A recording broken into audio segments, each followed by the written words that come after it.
l'âge légal reste fixé à 62 ans. L'âge, évidemment, est en discussion.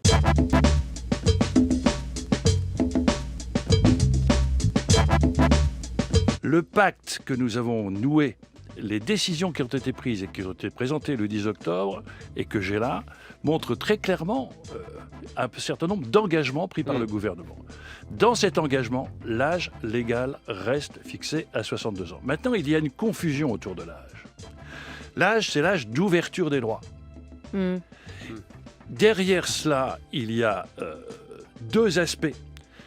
Les gens de droite ont une lecture qui est logique, de caractère budgétaire, qui fait qu'en repoussant l'âge à chaque fois, il y a 7, 8, 10 milliards.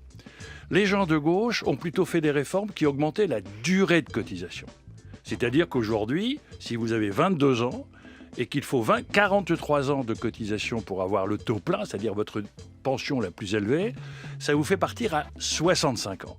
Et derrière tout cela, on voit la confusion. Et les Français pleins de bon sens partent quand ils décident que leur pension est au niveau qu'ils souhaitent. Résultat, même dans les catégories actives, ils partent 5 ans, 6 ans, 7 ans au-delà de l'ouverture des droits, et les Français partent aujourd'hui à 62 ans, 63 ans, 64 ans.